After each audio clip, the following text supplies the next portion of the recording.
kung bakit nagka-flash ko. There was this moment kung saan in-invite kami na mga lalaki na mag-preach doon sa camp, ng youth camp, ng issue na yun. And assign ako doon sa second night. And as mas na-assign doon sa second night, to make the story short, nakapag-preach ako ng maayos. Second night ko mag-preach sa buong buhay ko noong time na yun. And when I asked the Lord, when I asked the people for the altar call, hindi ako papatawag ng altar call, when I asked them pagpunta sa harap, there is more than 100 people doon, yung time na yun. At sabi ko, sino yung mga tao na gusto baguhin ng Lord o may gusto gawin ng Panginoon, just go in the front. Just go in front. And for the first time in my life, I saw people running sa harap.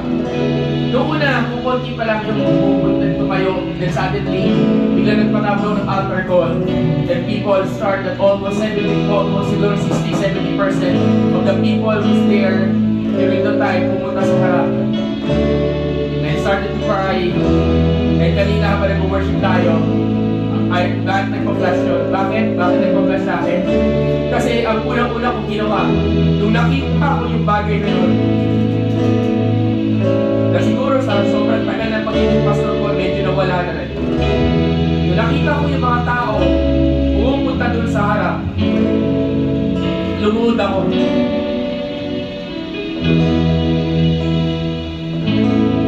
Lumuhod ako sa harap. Lumuhod ako dun sa mismong stage kung saan ako tumatayo. Lumuhod ako and nagsimula ako umiyak sa Lord. Kaya sabi ko, Lord, who am I? At sa mga nakakilala sa akin, alam nyo pa, siguro, kayo kasi kilala nyo ako bilang pastor nyo dito. But you know me outside of this church. Sa mga nakasama ko na sa iba, alam nyo na iba yung galaw ko sa labas. And dala-dala ko yung gano'n hanggang ngayon. And that is where the Lord, I want to impart that to you. Na God called you for amazing things. And God has a promise for your life. God give you a promise for your life.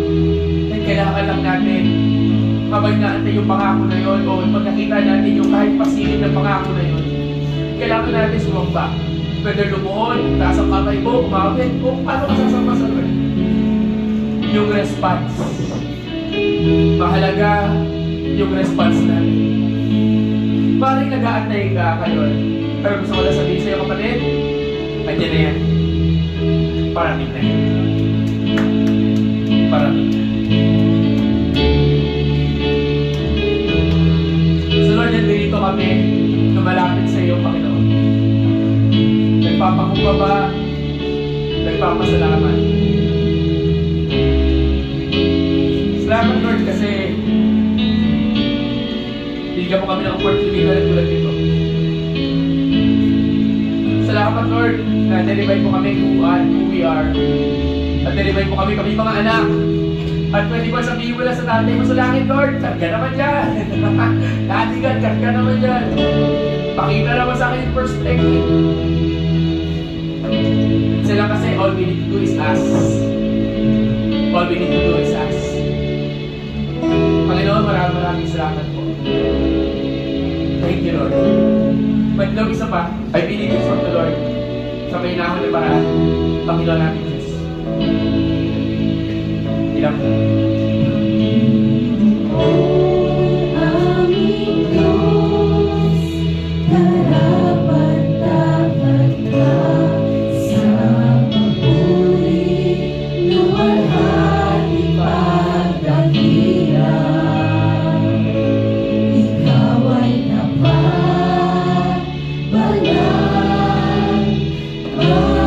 kapangyarihan mo sa'yo.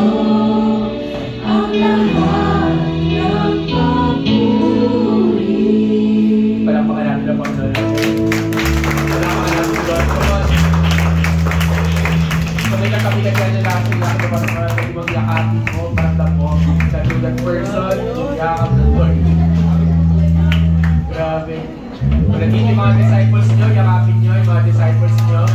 Yan, mga nililitin nyo, yan, mga atis nyo yan ninyo.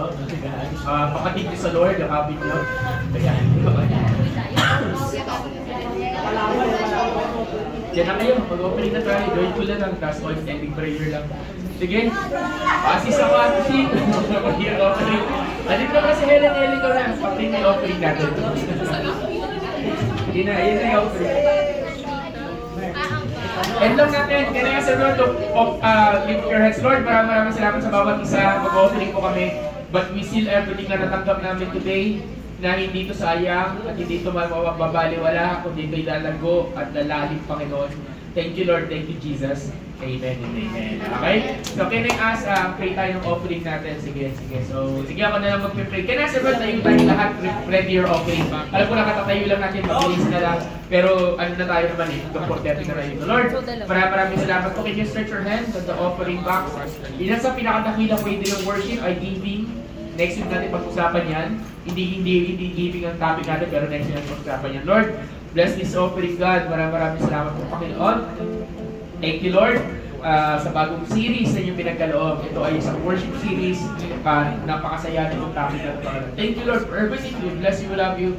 In Jesus' name, amen. Tayo po magbigay. Okay, magbigay po tayo, Lord.